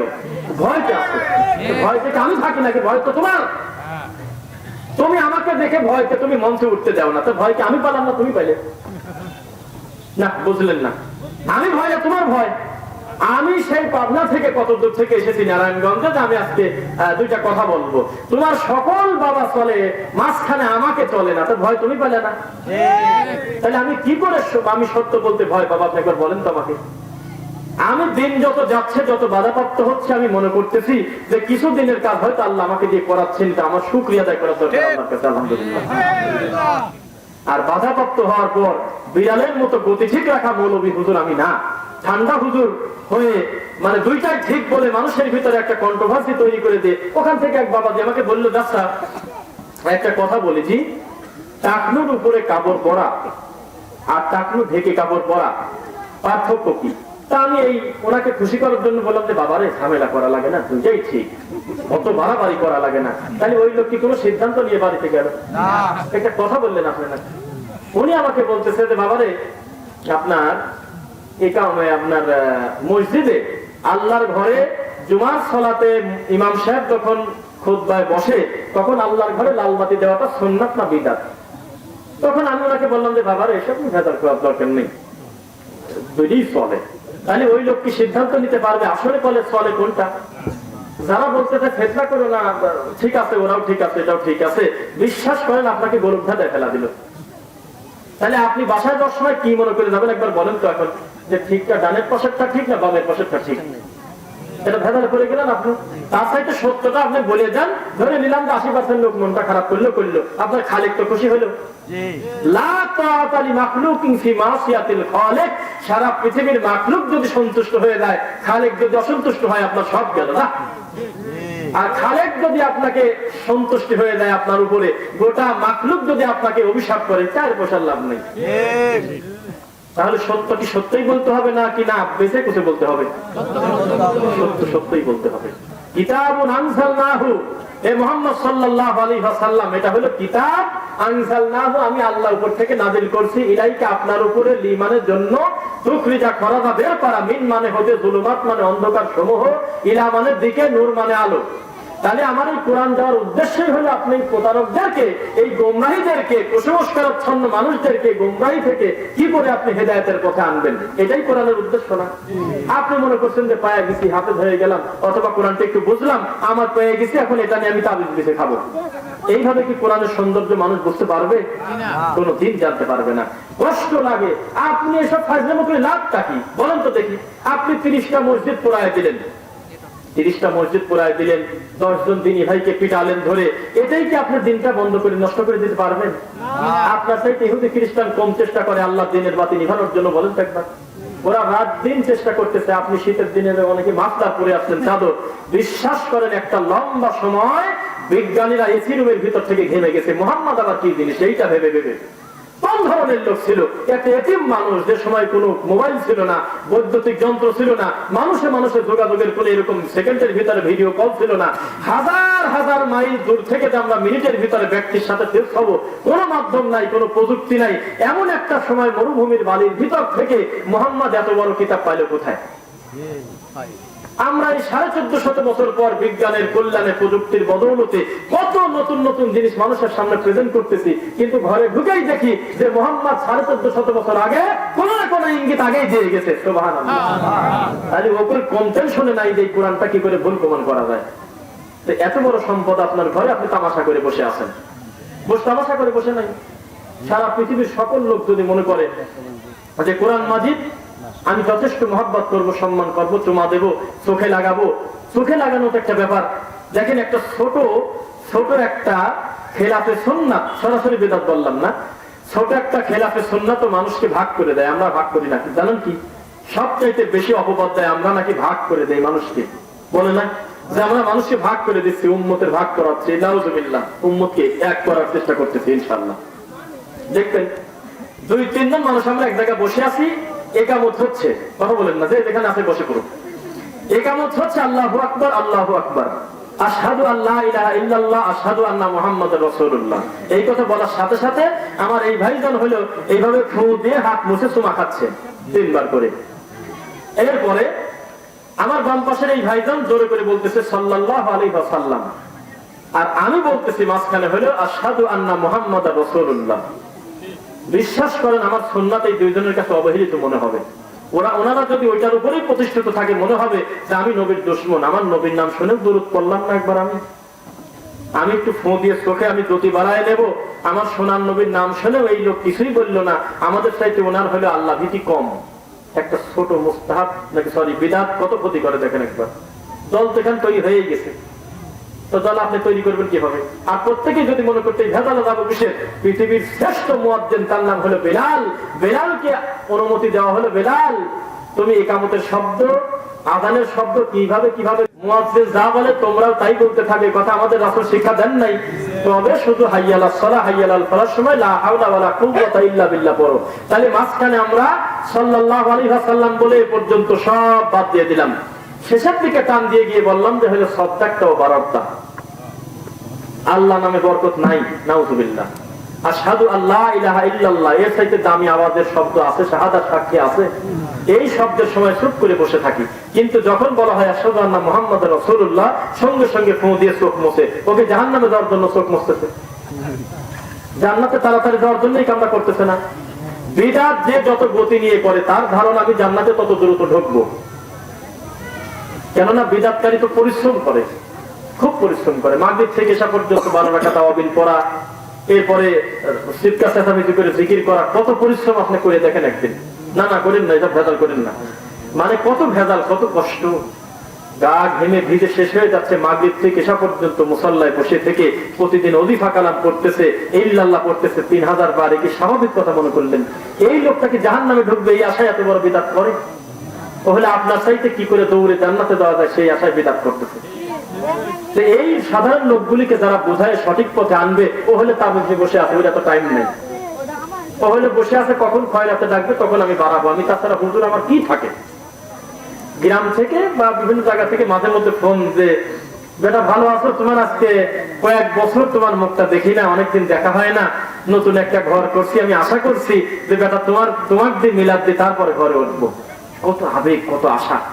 ওই লোকটাকে জাহান্নামে দেওয়ার জন্য এই কাজ করতেছে, মনে করতেছেন ও এটাকেই ধর্ম মনে করে। কারণ একটা লম্বা সময় রাসূল সাল্লাল্লাহু আলাইহি ওয়াসাল্লামের সুন্নাহ মানুষকে জানতে দেওয়া হয় নাই। খালি আব্বা হুজুর দাদা হুজুরের কথা বলে মানুষদেরকে ঢেকে রাখা হয়েছিল দিনের সৌন্দর্য। যার কারণে আপনি যখন সত্যটা বলেন, ওরা বলে কি দেখছো নবী বলছিল না যে ওরা একদল আর বের হবে, তারা এমন কথা বলবে যা তোমরাও শোনো নাই, তোমাদের বাপ দাদাও শোনে নাই, এইটা কান দিকে এসে আমার উপর অপবাদ দেয়। শুনছেন কথা, বুখারীর ওই কথাটা বলে যে দেখছো ওরা ফিতনাবাজ, তোমরা কি কোনোদিন শুনছো এই কামত আবার একবারও দেওয়া যায় না? তা তো শুনি নাই। তোমরা কি কোনদিন শুনছো যে কবলাল জুমা সুন্নাত না করেও আবার বসে থাকা যায় না? তোমরা কি কোনদিন শুনছো যে আল্লাহর ঘরে খুতবা রানিং অবস্থায় 2 রাকাত সালাত আদায় করার পরে বসা যায়? মুসল্লিরা কয় না হুজুর তা শুনি নাই। বলে এরাই হলো সেই দল, যেই দল হলো নতুন নতুন কথা বলবে, তোমাদের বাপ দাদাও শুনে নাই, ওরা হলো জাহান্নামী। জুমার নামাজে মানুষকে বলে। হুজুর খুব বিপদে, জুমার খুতবায় বসে কোনো প্রয়োজন নাই। একটা মসজিদে আমি দেখলাম তদন্ত করে, মসজিদে যদি আপনি টোটাল মানুষের মাথা গুনেন, বিশ্বাস করেন সর্বোচ্চ 3 থেকে 4টা লোক হবে সহি আকীদার। একটা মসজিদ আছে আমার জানা মতে, সেই মসজিদে সহি আকীদার আমাদের এক দিনী ভাই বলতেছে, হুজুর বিশ্বাস করেন 11 জুমা পর পর সিরিয়ালে ওনার পিছনে আমরা সালাত আদায় করলাম। 11 খুতবার ভিতরে সর্বনিম্ন 20 মিনিট অথবা 15 মিনিট এক টানা ওনার কথাই হলো সহি আকীদার লোক হলে হুজুর দালাল কি ওরা এই সেই, ওরা ফিতনাবাজ, কিছু না কিছু একটা রাখবে। আচ্ছা বলেন তো, এই আলোচনা যদি নাও করে, ওই 4টা দিনী ভাইয়ের কি ক্ষমতা আছে 96 জনের ওভারটেক করে ওই হুজুরকে মারে? এই কথা কি সুযোগ আছে? তার মানে ওনাদের মুখ দেখলেও ভয় পাচ্ছে, খুব ভয় যে আমি ওয়াজ করে শান্তি পাচ্ছি না, ওদের দিক তাকালে লজ্জা করে। আমি তো জানি এগুলো ফাজলামো করতেছি, তাহলে বিপদেও আছে। আপনি এখনো বিপদে নাই, আপনি শান্তিতে আছেন, আলহামদুলিল্লাহ বলেন। আলহামদুলিল্লাহ, কোনদিন আমরা অশান্তিতে নাই। টেনশন হলো সবচেয়ে বড় বিপদ। যত বড় টাকা পয়সাওয়ালা ভালো মানুষ হোক, তাকে যদি বিছানায় শোয়াই দিতে চান তাহলে টেনশন ঢোকা দেন। আরে টেনশন হলে বিদাতের ভিতর ঢুকে গেছে, আমার টেনশন নাই। আমার কামই হলো কোরআন এবং রাসূল সাল্লাল্লাহু আলাইহি ওয়াসাল্লামের সহিহ হাদিস যখন আমার সামনে আসবে, পৃথিবীর সকল কিছুর চাইতে সেটাকে মূল্যায়ন করব আমি ইনশাআল্লাহ। আমার ভেজাল কিসের? আমি তো এই দুইটার ভিতরেই মঙ্গল খুঁজে পাই। আর তোমার কত ভেজাল, তুমি বস্তুতে ঘোরো, এ বাবার কাছে ঘোরো, ও ঠাকুরের কাছে ঘোরো, বাড়ি ঘর সাইডে তুমি দৌড়াও, কত ঝামেলা করে তারপরে তুমি আল্লাহকে খুশি করতে চাচ্ছ। আর আমরা শিক্ষা নিয়েছি কি, ইদা সাআলতা ফাসআলিল্লাহ, মানুষ হিসেবে মানুষের যা দরকার সব চাইবে আল্লাহর কাছে। সুবহানাল্লাহ। কোন জিনিসের কোনো কার্পণ্য নাই। লজ্জা কাকে কি বলবো বলেন? আল্লাহ রাসূল সাল্লাল্লাহু আলাইহি ওয়াসাল্লাম বলতেছে, তোমার পায়ের জুতার ফিতাও যদি ছিঁড়ে যায়, জুতার ফিতা আছে না, ফিতাও যদি ছিঁড়ে যায়, তো মুসির দোকানে যাওয়ার আগে এই কথাটা তুমি তোমার আল্লাহকে একবার বলে নাও। আল্লাহর কসম, এই কথার উপরে যদি লম্বা আলোচনা করা যায়, পৃথিবীর সকল পীর ঠাকুরদের নোংরা, বেহায়া, অসভ্য এই প্রমাণ করা কিছুই না। কেননা জুতার ফিতার চাইতে পীরের কাছে কোন কম দামি জিনিস আমি চাবো বলেন একবার? কোন জিনিসের জন্য আমি মানুষের কাছে গিয়ে বলবো আপনি একটু বলে দেন? জুতার ফিতার উদাহরণ দিলেন কেন? খালি বলে, অনুবাদ করেই হুজুর বলে, বুখারী পড়েই খালি, এগুলো বোঝেন একবার ব্যাপারটা কি? জুতার ফিতার আলোচনা করার দরকারটা কি? তার মানে এটা একেবারেই কম দামি জিনিস, একেবারেই তুচ্ছ জিনিস, যেটা না হলে মানুষের খুব বেশি অসুবিধা হবে না। এরপরেও মাখলুক হিসেবে তার খালেককে একবার বলুক, আল্লাহ আমার এই জরুরতটাও তুমিই পুরা করে দাও। সুবহানাল্লাহ। তাহলে এটা ইসলামের সৌন্দর্য হলো না? আর মানুষকে খুশি করা সবচেয়ে ভেজাল কাজ। 30 বছর এই ঠাকুর বাবার কাছে পড়ে আসি, আবার যদি 30 বছর পর খবর পান যে আমার ঠাকুরের চাইতে বড় ঠাকুর আবার আরেক জায়গা আসছে, তখন মনটার মধ্যে মনে হবে যে ওই বাবাই মনে হয় বড় বাবা। ওখানে গিয়ে শুনলেন যে না, ওই কুমিল্লা আবার আরেক বড় বাবা আসছে। এইভাবে কত ব্রেনটা ঘোরালেন, কত টেনশন, না জানি এই ঠাকুরকে খুশি করে আমি প্রথম স্তরে যেতে পারবো না। এই দৌড়াদৌড়ি করতে করতে মরার আগের দিন খবর পাইলেন এই মোর ঠাকুরই হলে ভণ্ড, এখন কি নিয়ে খবর যাবেন জান? তাহলে সবচেয়ে ভালো বুঝ হলো কোরআন এবং রাসূল সাল্লাল্লাহু আলাইহি ওয়াসাল্লামের হাদিস। আল্লাহ এবং তার রাসূল সাল্লাল্লাহু আলাইহি ওয়াসাল্লামকে নিয়েই আমি থাকি, এর ভিতরেই আমি সন্তুষ্টি খুঁজে পাবো। তাহলে ওই লোকটার ভেজাল কমলো না বাড়লো? ইসলাম হলো খুব স্বচ্ছ, তাই না? ওই জুতার নিচে মোজা পরেন আপনারা, মোজা তো রাসূল সাল্লাল্লাহু আলাইহি ওয়াসাল্লাম বলতেছে যে ওযু করার পরে মোজার উপর মাসেজ করলে হয়ে যাবে। করছেন কোনদিন কেউ? মোজার উপরে মাসেজ করলে হয়ে যাবে, মানে পুরা পাটা ধোয়া লাগতেছে না। শুনতেছেন কথা? তো এই ব্যাপারটা আলোচনা করার পরে একটা কার ড্রাইভার সে খালি বারবার ঘুরে ঘুরে তাকায়। তো ঠিক আছে, গাড়ি থামায় আমরা এক জায়গায় বসি, আপনি কি কিছু বলতে চাচ্ছেন? জি, আমার আব্বার বয়স 90 বছর প্লাস, আজ এই প্রথম আমার বুদ্ধি হওয়ার পরে শুনলাম যে ইসলাম ধর্ম এত সহজ। সুবহানাল্লাহ। আমার বাপ বিছনা থেকে উঠতে পারে না, সেই বাপের পা জোর করে টানিয়ে ধরে নি পাও ধোয়াই। অথচ আমি যদি জানতাম যে ইসলাম এই সুযোগ আছে, একটা অসুস্থ ব্যক্তি, একটা রোগাক্রান্ত ব্যক্তি, একটা বিপদগ্রস্ত ব্যক্তি, পানি যাতে সমস্যা হয় এমন ব্যক্তি শুধু মাসেজ করলেই হয়, তায়াম্মুম করে সালাত আদায় করলেই হয়ে যায়। যদিও তায়াম্মুমের কথাটা জানে ওরা, মোজার উপর মাসেজ করতে হয় সহজে, একটা সুস্থ লোক পারবে যদি তার জরুরত থাকে। এইটা কেউ বলে নাই কোনোদিন আমার বাপের এইভাবে টাইনে ধরে ধরে এই কাজ করাই। কত মুশকিল, কত ভেজাল। বলতেছে যে 4 রাকাত ইশার সালাতে ফরজ, 2 রাকাত সুন্নাহ, 1 রাকাত ভিতর। বুঝুন নাই কথা? এর ভিতরে আপনি পড়তে বাধ্য, অতীব জরুরি হলো ফরজ 4 রাকাত, ভিতর 1, 3, 5, 7 যেটা পড়েন আপনি। অন্যান্য সালাত পড়লে বানাল্লাহু লাহু বাইতান ফিল জান্নাহ, জান্নাতে একটা ঘর তৈরি হয়। কেউ যদি খালি ফরজ পড়ে কোনোদিনও সুন্নাত না পড়ে তাকে আমরা অসুস্থ বলি। কেন এই সুযোগটা লোকটা কেন হারাবে? এটা গুরুত্বপূর্ণ সুন্নাহ, অগণিত নেকি জড়িত আছে এর সাথে। কিন্তু কোন জরুরতের কারণে যদি কেউ সুন্নাত না পড়ে, শুধু ফরজ পড়ে, লোকটা কি গুনাহগার হলো? বলতেছে আজকেই প্রথম শুনলাম এই কথাগুলি। আর এই ধর্ম যে এত সুন্দর, আপনারা কসর সালাত আদায় করলেন তখন আমি বুঝলাম। আমি খালি মাপতেছি 48 মাইল তো হয়ই নাই। 48 মাইল না হওয়ার পরে হুজুর 2 রাকাত সালাত কি করে পড়তে পারে? আমি তো টাকা আছি আপনাদের দিকে। হুজুর মাইল হিসাব করে ক্লিয়ার করে দিয়ে দিয়েছে, এমন বিপদ চাপা দিয়েছে, ও খালি মাইল গুনে কখন 48 পার হব তখন আমার কসর, তাও কসর করে না। কথা কি বুঝতে পারলেন? চতুর্দিক থেকে মানুষের মতামত মানা হলো সবচেয়ে কঠিন কাজ, আল্লাহর মতামত মানা হলো সবচেয়ে সহজ কাজ। যদি আপনার বিন্দু মাত্র সন্দেহ হয় তাহলে আপনি আল্লাহর উপরে পূর্ণ আস্থা নাই। কেননা আল্লাহ ওই জিনিস লা ইউকাল্লিফুল্লাহু নাফসান ইল্লা উসআহা, আল্লাহ ওই বোঝা মানুষের উপর চাপান না যেই বোঝা টেনে নিয়ে বেড়াতে লোকটা পারে না, তার সাধ্যের বাইরে। সুবহানাল্লাহ। কথা কি বুঝতে পারলেন? আমাকে যেদিকে আগাতে বলতেছেন আমি তো এই ধরনের বক্তা না। হ্যাঁ, আপনি কালেকশনের দিকে আগান না। আমি তো এই ধরনের কোনো কথা বা এটা সেটা আমার দ্বারা হবে না। আসলে যে আরো জোরে বলেন তাকবীর এটা সেটা, আমি স্বাভাবিকভাবে আমভাবে বলবো, উপস্থিত আমাদের দিনী ভাইরা দেবে। আমাকে আলোচনা এখন শেষ করতে হবে কিনা যদি বলতেন? না না, আমি তো বলতে পারি না, আমি জিজ্ঞাসা করতেছি আর কি, যে আলোচনার সময় কি শেষ হয়ে গেছে কিনা। 11টা পর্যন্ত যদি হয় তাহলে হাতে আসার 12 মিনিট কালেকশন, মানে কালেকশনের ব্যাপারে, তাই না? বক্তব্য শেষ অংশটা করে দেন। তো যাই হোক, না না, আমরা খুব বেশি সময় নিতে হবে এটা জরুরি না। যত বোঝা কম চাপাবেন আমার লাভ তত, আমার তার বাড়তি না। তবে একটু আগে যারা আছেন তারা একটু বসে পড়বেন, তো কষ্ট করে একটু বসে পড়বেন ইনশাআল্লাহ।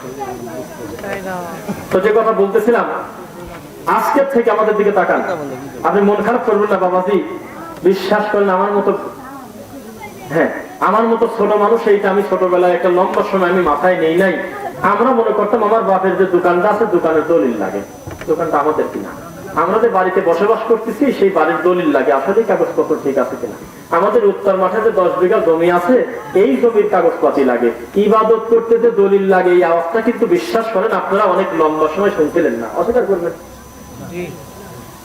শুনছিলেন যে কোনো ইবাদত করাই যাবে না যতক্ষণ পর্যন্ত সেটা সুন্নাহ দ্বারা প্রমাণ না হয়, সেটার পক্ষে কোনো সিগনেচার না থাকে রাসূলের। শুনছেন কোনোদিন? এটা লম্বা সময় শোনেন নাই, কিন্তু এখন শুনতে হচ্ছে। তাহলে আপনি যদি বলেন যে এই কথাটা বলে আমরা খুব শেষ করে দেবো, পৃথিবীর শ্রেষ্ঠ ইবাদতের নাম বলেন তো কেউ একবার। আল্লাহর হকে সবচেয়ে দামি ইবাদত কি? সালাত। আপনাকে ধোঁকা দিচ্ছে কিভাবে জানেন? বলতেছে যে সবকিছু বুঝে শুনে কাজ করা লাগে, তুমি বোঝো না, ওরা এইসব জিনিসের হিসাব করা লাগে। আমি তো ছোটখাটো ব্যাপার, এটা না করলে তো কোনো সমস্যা নেই। ফরজ সালাতের পর মুনাজাত করা না করে তো ছোটখাটো ব্যাপার বাবা।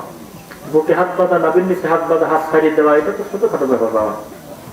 তারপরে হইলো আমিন জোরে আসছে, এটা তো ছোটখাটো ব্যাপার বাবা। রফুল আযান করা না করে ছোটখাটো ব্যাপার বাবা, এটা তো ফরজ ওয়াজিব না। এটা আপনাকে সুন্দর করে বোঝাচ্ছে, বলতেছে, তাই বলতেছে না? তো একটা ইবাদতের নাম হলো সালাত। 2 রাকাত সালাতের ভিতর থেকে রফুল আযান কাটি বাইর করে দিলেন, আমিনটা নাই করে দিলেন। রফলে দাইনটা নাই করে দিলেন, ওটা নারী ভুরি বলে দিত। যাই হোক, ফরজ সালাতের পরে আপনি মোনাজাত, ওটা ছোটখাটো ব্যাপার, বুকে হাত বাঁধা, এগুলি সব ছোটখাটো ব্যাপার। তো একটা ইবাদতে যদি এত কিছু আপনার কাছে তুচ্ছই মনে হয়, ওই ইবাদতের কোনো দায়িত্ব রাখলেন আপনি আর? এটা একটা কথা বললেন, এত ছোটখাটো জিনিস সাহাবায়ে কেরাম একটা লম্বা সময় টাইনে নিয়ে বেড়াচ্ছে, এটা একটা কথা নাকি? এই রফল আদাইন যদি এত বড় বোঝা হতো, এত বড় আল্লাহর ঘর পোড়ায় দেওয়ার মতো অপরাধের মতো অপরাধ যদি করে এটা হয়ে থাকতো, এই জিনিস বহু আগে রাসূল নিষেধ করে দিতেন না একবার, খবরদার এসব ঝামেলা করতে দেয় না, এগুলো অন্যায়, এগুলো করার দরকার নেই। সব ধোঁকা। একটু চোখ কান খোলা রাখেন, সত্য পর্যন্ত আপনি পৌঁছাবেন ইনশাআল্লাহ। আপনি বাজারের উদ্দেশ্যে রওনাই দিলেন না, তাহলে আপনি কি করে বাজার করবেন? একটা মানসিকতা তৈরি করেন আগে, যে না আমি সত্য পর্যন্ত পৌঁছাবো ইনশাআল্লাহ। বহু মানুষ আছে 40 বছরের মূর্তি পূজা ছেড়ে রাতারাতি কালেমা করে মুসলিম হয়েছে, 7 দিনের ভিতরে লোকটার মৃত্যু হয়েছে। তাহলে লা ইলাহা ইল্লাল্লাহ সহ কবরে গেল না? এটা সুযোগ না? বহু লোক আছে 50 বছর আল্লাহর ইবাদত করেছে, সঠিক তাওহীদের উপরে থাকতে সব থাকছে, মৃত্যুর আগে কলম দিয়ে কি জানি করে ফিরে গেছে, এখন যাও জাহান্নামে যাওয়া লাগবে না বলে। তাহলে এগুলো তকদির না? এই যে কর্মটা আমরা করতেছি, আল্লাহ আমাদের যে কবুল করবেন না তার কোনো গ্যারান্টি আছে? আপনি আগেই ভয় পাচ্ছেন কেন? এগুলো তো সুন্নাহ, আমাদের পর অপবাদ দিচ্ছে যে ওরা হলে এরকম করে আর বলে এরকম না করলে নামাজ হবে না। আল্লাহর কসম এটা মিথ্যা অপবাদ। আমার জানা মতে কেউ আমরা বলি নাই যে রফলে যায় না করলে নামাজ হয় না। আপনি এমনি মিথ্যা কথা বলতেছেন, আপনি অপবাদ দিচ্ছেন। আমরা বলেছি কি জানেন, এই ছোট্ট একটা কর্মর কারণে মান জাআ বিল হাসানাতি ফালাহু আশরু আমসালিহা, আপনি একটা কাজ করার কারণে আল্লাহ আপনাকে 10টা মর্যাদা দিবেন। সুবহানাল্লাহ। আমরা এই কথা বলি নাই যে পাশের ব্যক্তি পা সরাই নিল জন্য লোকটার নামাজ হয় না, আমরা এই কথা কোনোদিনও বলি নাই। মিথ্যা কথা বলেন কেন?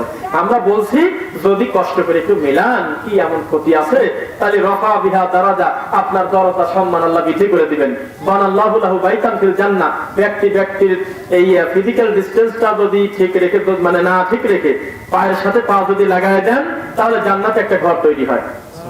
আমরা কোনোদিনও বলি নাই যে আপনি আমিন বললেন না জন্য অমুক ভাই নামাজ হয় না, এটা আপনি আমাদের উপর মিথ্যা অপবাদ দিচ্ছেন। আমরা বলি না, আমরা বলি কি রফা বিহা সাউতুহু, আপনি যা ক্বালাল ইমাম গায়রিল মাগদুবি আলাইহিম ওয়ালাদ দাল্লিন ক্বালা আমিন, যখন ইমাম গায়রিল মাগদুবি আলাইহিম ওয়ালাদ দাল্লিন বলে তোমরা আমিন বলো, ইমাম বলতেছে ফেরেশতা বলবে, এইটা যদি মিলে যায় একসাথে তাহলে গুফিরা লাহু মা তাকাদ্দামা মিন যামবি, তোমার অতীতের গুনাহ আমি মাফ করে দেব।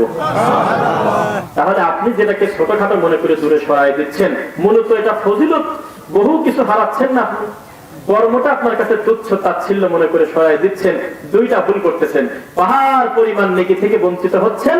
দুই হলো রাসূল সাল্লাল্লাহু আলাইহি ওয়াসাল্লামের একটা সুন্নাহকে ব্যঙ্গ করার কারণে, ফামান রাগিবা আন সুন্নতি ফালাইসা মিন্নি, যে সুন্নাত মানে দাড়ি আছে মুখে, একটা লোকের দাড়ি আছে মুখে কিন্তু আরেকটা লোকের দাড়ি নিয়ে ব্যঙ্গ করলো, রাসূল সাল্লাল্লাহু আলাইহি ওয়াসাল্লাম বলতেছে আমার উম্মত না। কেন? আমার সুন্নাত নিয়ে ব্যঙ্গ করার কোন অধিকার কারো নাই।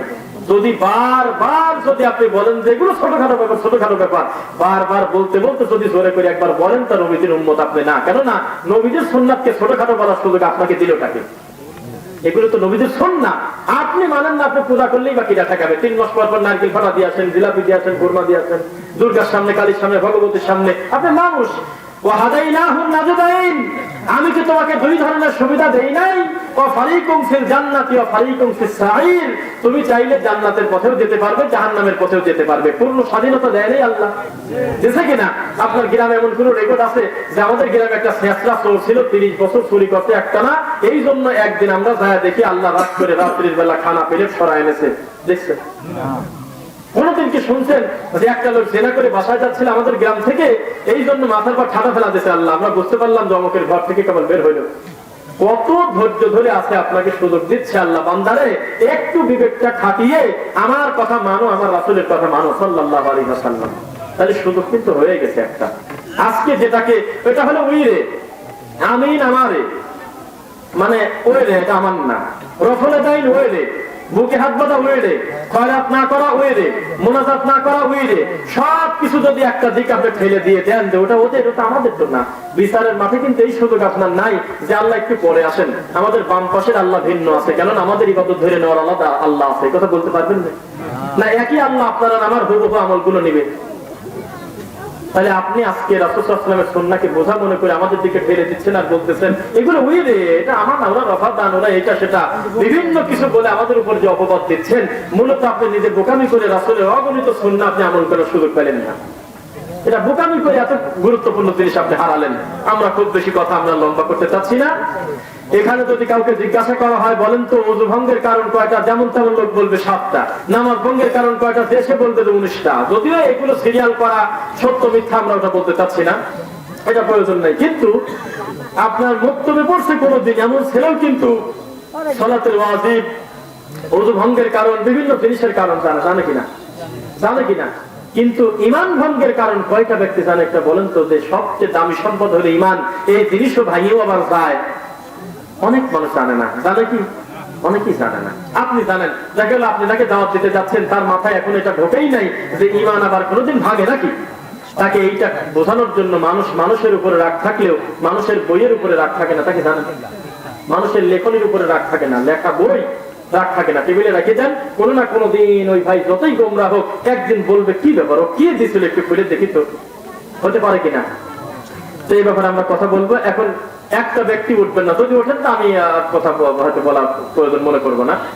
এত লম্বা সময় আপনারা ধৈর্য ধারণ করে এসেছিলেন। প্রথম শব্দটা বলি, যারা আমাকে ভালোবেসে দূর দূরান্ত থেকে এসেছেন, আমি মনে করবো আল্লাহ আমার আর আপনার ভিতরে এই ভালোবাসা যেন না থাকে। এই ভালোবাসাটা আল্লাহ তুমি তোমার জন্য কবুল করো। আমাদের এই ব্যক্তির ভালোবাসাটা তুমি আল্লাহর জন্য যেন হয়, সেই তৌফিক তুমি দাও। এই দাবি নিয়ে আপনাদের কাছে একটি কথা বলি। এখানে কিন্তু আমরা সবাই মেহমানের মতোই, বেশি আমরা অনেক দূর দূরান্ত থেকেই বেশিরভাগ অনেকে এসেছি, তাই না? তা আমরা আমাদের জায়গা থেকে, এখানে একটি মাদ্রাসা আছে না, একটি কোরআনের অবশ্যই লেখাও আছে, দারুস সুন্নাহ রহমানিয়া মাদ্রাসা। তো এই দিনই প্রতিষ্ঠানটা সহজে বলে দিই, যাতে টাকাটা বের করতে আপনার খুব বেশি কষ্ট না হয়, যাতে মনে হয় যে আমি নজরবন্দি করতেছি না, সহজ হয়। পকেট থেকে টাকা দিয়ে গুণা হয়, দেখবেন 1 মিনিট আমি শর্ট করে একটা 1 কোটি টাকা দিয়ে একটা 4তলা বিল্ডিং করে বিশাল আল্লাহর ঘর করলাম, মিনার করলাম, কঠিন বড় মিনার। কিন্তু ওই মিনারের ভিতরে বসে, আল্লাহর ঘরের ভিতরের মেম্বারে বসে মিথ্যা কথা কয়। কিটা আরবিতে কি জানি বলে, বাংলায় মানুষকে বুঝতে দেয় না। ওই ঘর দিয়ে আমার অহংকার করার, মানে গর্ব করার কি আছে বলেন? 10 কোটি টাকা দিয়ে আমার নিজের হাত দিয়ে আমি একটা মাদ্রাসা করলাম, ছেলেরা পড়তেছে, অথচ ওই ছেলে মিনিটে মিনিটে মানুষের বাড়ি কোনখানি কার খয়রাত করে। তাহলে ওই মাদ্রাসা নিয়ে আমি কি করে গর্ব করতে পারি, আমাকে বলেন দেখলাম। তাহলে লাআনাল্লাহু মান আওয়া মুহদিসান, সহিহ মুসলিমের হাদিস। কেউ যদি বিদআত করা, বহু দূরের কথা, বিদআতকে সমর্থন করে, তাহলে সে যেন আল্লাহর পক্ষ থেকে লানত পায় নিচ্ছে, নাউযুবিল্লাহ। আল্লাহ লানত প্রাপ্ত হবে সে। তো এটা যে সহিহ আকীদার একটা ব্যতিক্রম একটা প্রতিষ্ঠান, এই ব্যাপারে কি আপনাদের অস্বীকার করার কিছু আছে? এটা স্পষ্ট না? স্পষ্ট না হলে আবার আমার দাওয়াত দেয়, ক্লিয়ার। এই জন্য আমি বলতেছি যে আপনি নিশ্চিত থাকতে পারেন যে আপনি যে টাকাটা আজকে এখানে দান করবেন, যদি কবুল আল্লাহ করেন, তাহলে আপনি ঠিক জায়গায় দিলেন, আলহামদুলিল্লাহ। এই দাবি রেখে আমি আপনাদের বলতেছি কোনো অ্যামাউন্ট না, আপনারা আপনাদের জায়গা থেকে এই দিনই প্রতিষ্ঠানের জন্য একটা সম্মানজনক একটা কিছু দান করবেন বলে আমি আশা করতেছি ইনশাআল্লাহ। কেউ একটু বলেন যে এই দিনই প্রতিষ্ঠানের জন্য আমি 5,000 টাকা দেবো, একটু বলেন ইনশাআল্লাহ। একটু কথা বলবেন যে প্রতিষ্ঠানটাকে সেভাবে আপনারা ভালোবাসেন, মূল্যায়ন করেন, একটু আপনারা সেভাবে কথা বলবেন ইনশাআল্লাহ। আমি আশা করবো যে প্রতিষ্ঠানের জন্য আপনারা একটু সহযোগিতা করবেন, প্রতিষ্ঠানগুলো টিকে থাক। এই প্রতিষ্ঠান যত বেশি বাড়বে, মানুষের দিন বুঝতে তত সহজ হবে, হবে কিনা? বিশ্বাস করেন, আমরা 30 তলা মিনারের দিকে তাকাই, এই কথা মনে করি আল্লাহর ঘর, আমরা অস্বীকার করবো না। কিন্তু আল্লাহর ঘরের ওই কার্যক্রম দেখলে আর ওটা নিয়ে আর গর্ব করতে মন চায় না। ওখানে একটা ভালো ব্যক্তি ঢুকলে ওই লোকের নাম দিয়ে দেয় হলো ফিতনাবাজ। তাহলে আমাকে কোনটা নিয়ে সন্তুষ্ট থাকতে হবে?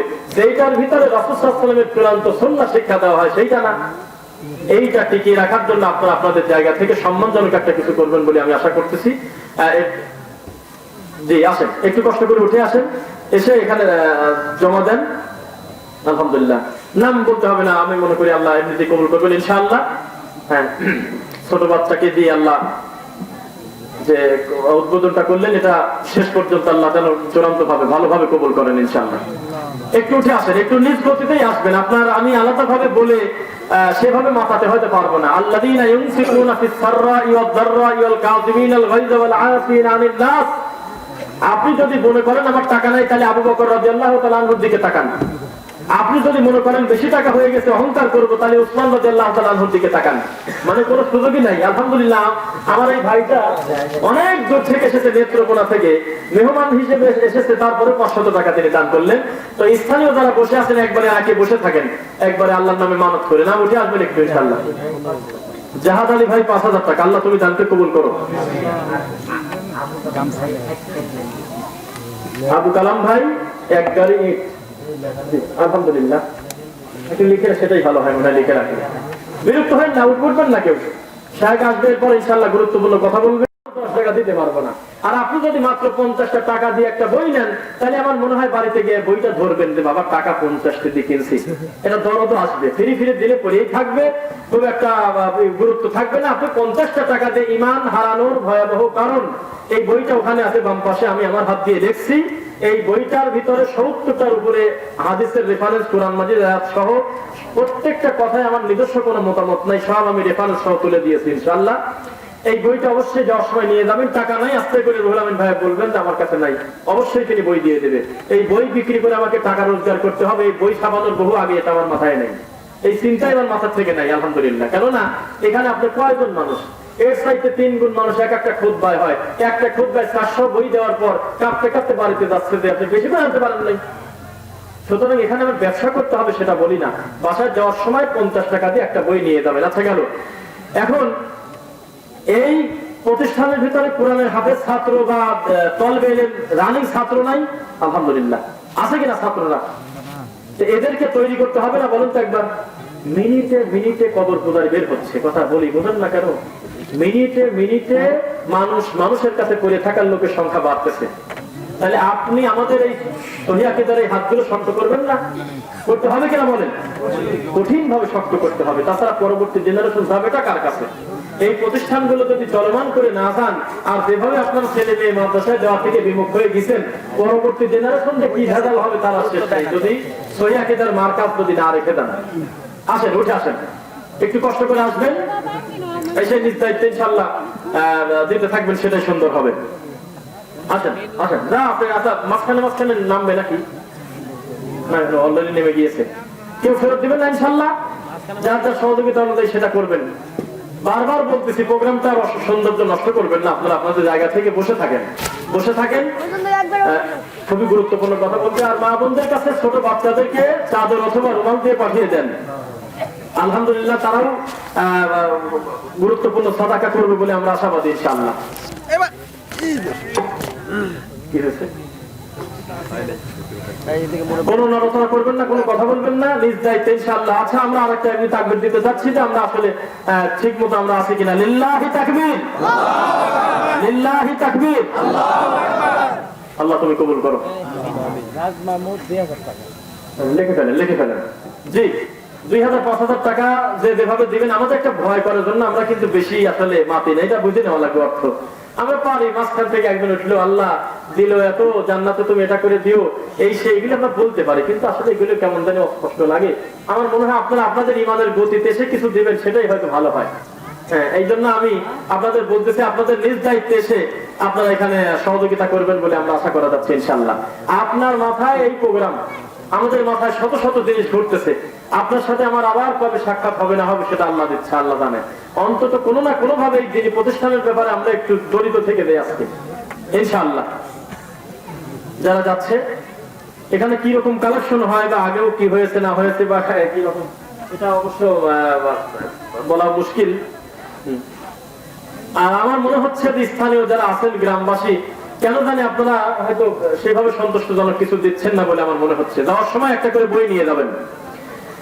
আমার বক্তব্য যেমন কোনো তামাশা নাই ইনশাআল্লাহ, বিন্দু মাত্র ছাড় নাই, কোন সত্য আর মিথ্যার মিশ্রণ নাই। লা তালবিসুল হাক্কা বিল বাতিল ওয়া তাকতুমুল হাক্কা ওয়া আনতুম তাআলামুন।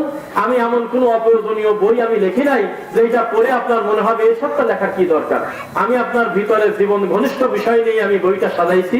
ঈমান হারানোর ভয়াবহ কারণ, একটা হোক, দুইটা হোক, পাঁচটা হোক, মানুষের ভিতরে বিলি করার জন্য হলেও যে কয়টা যার যেমন দরকার আপনারা নিয়ে যাবেন ইনশাআল্লাহ। মা বোনদের ওখানে যান, গিয়ে ইনশাআল্লাহ রাত অনেক হয়ে যাবে, আমাদের শায়েখ আসবে, তিনি কথা বলতে বলতে আশা করি যে আপনাদের যাতে খুব বেশি সময়, এখনই উনি চলে আসবেন ইনশাআল্লাহ। আপনারা ধৈর্য সহকারে বসবেন ইনশাআল্লাহ, ধৈর্য সহকারে বসে থাকেন, ধৈর্য সহকারে বসেন, বসেন, ওঠার নড়াচড়া করবেন না। রাসূলুল্লাহ সাল্লাল্লাহু আলাইহি ওয়াসাল্লামকে আল্লাহ মায়ের পেটে দুনিয়াতে দেন নাই? বলছেন না কথা? নাকি মোহাম্মদ সাল্লাল্লাহু আলাইহি ওয়াসাল্লামের মর্যাদা বেশি এই কারণে আল্লাহ মা বাবা বা অন্য কোনো মাধ্যম ছাড়া দুনিয়াতে দিয়েছেন? এই ফর্মালিটি, এই মানবিক ভাবেই কিন্তু আল্লাহ তাকে দুনিয়াতে দিয়েছেন। সুবহানাল্লাহ। তাহলে সেই মা বোনদেরকে আমরা যথেষ্ট সম্মান করি, তাদেরকে মূল্যায়ন করি। আপনারা আপনাদের গতি থেকে কম বেশি সহযোগিতা করবেন ইনশাআল্লাহ। আচ্ছা, এখন আর আমরা কোনোভাবেই কথা লম্বা করতে চাচ্ছি না। এখন যেহেতু শায়েখ অলরেডি চলে এসেছেন, প্রধান আকর্ষণ আমাদের সামনে উপস্থিত হয়ে গেছে। আমার দিকে এক গতিতে তাকায়, আমি দুইটা কথা বলি। শায়েখ আমার কাছে আছে বলে বলতেছি সেটা বড় কথা না, আমার দিকে তাকান। তাকে তার কি বলবো, আসলে একটা ব্যক্তিকে ভালো বলার জন্য, একটা ব্যক্তি সম্পর্কে স্বচ্ছ ধারণা হওয়ার জন্য তার প্রথম যে লক্ষণ সেটা হলো হুসনুল খালক, উত্তম আচরণ, তাই না? সুন্দর চরিত্র, তাই তো কথা? সবাই যাকে তাকান আমার দিকে, সবাই যাকে শায়েখ ছাড়া অন্য কিছু বলতে শরম পায়, লজ্জা পাবে যে এত বড় একজন মাদানী আলেম, আল্লাহর নিয়ামত, তাকে আমি কিভাবে স্বাভাবিক ভাবে ডাকি? এই মানুষটাকে আমি এই কথা এক মিনিট বলে শেষ করে দেবো ইনশাআল্লাহ। একটা কথা পরিবেশ করতেন, বসতে দেন। গত কিছুদিন আগে বৃষ্টির ভিতরে আমি আমার বারান্দায় বসে আমার মনে হলো যে শায়েখ মুখলিসুর রহমান বিন আরশাদ মাদানী আজকে আমাদের প্রধান যিনি, তার সাথে একটু কথা বলার দরকার। তা আমি এক মিনিট, আমি শুধু ফোন দিয়ে সালাম দিছি, সালাম দিয়ে বলতে আমি রফিকুল ইসলাম, দ্বিতীয় কোনো কথা বলা যায় নাই। সঙ্গে সঙ্গে মুখ দিয়ে বলতেছে, জি বলেন ভাইজান। আলহামদুলিল্লাহ। একটা ব্যক্তিকে আপনি আর কিভাবে বুঝতে চান বলেন? আপনি বারবার প্রমাণ নিতে পারবেন, বিদ্যা যত বেশি হবে বান্দা তত বিনয়ী হবে। সুবহানাল্লাহ। বিদ্যা ভিতরে যত বেশি থাকবে হিংসা তত কম থাকবে। আলহামদুলিল্লাহ। একটা ব্যক্তি কতটা বিনয়ী হতে পারে সেদিন আমি বুঝলাম যে আমার মতো একটা ভাঙাচোরা লোকের সাথে কথা না বললে তার কিছু আসে যায় না। অথচ প্রথম শব্দই জি ভাইজান বলেন আলহামদুলিল্লাহ। কি দোয়া করতে হয়, কি আলাদা করে মিটিং করে, না ভিতর থেকে আসে?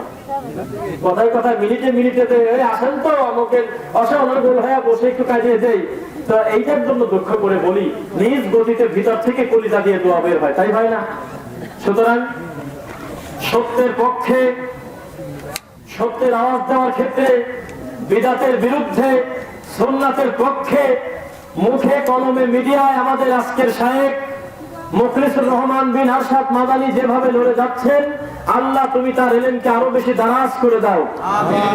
আল্লাহ রাব্বুল আলামিন তার সকল করা খেদমতগুলোকে তুমি চূড়ান্ত ভাবে কবুল করো, এবং শায়েখকে দিয়ে তোমার দিনের আরো বেশি খেদমত তুমি নিয়ে নাও আল্লাহ।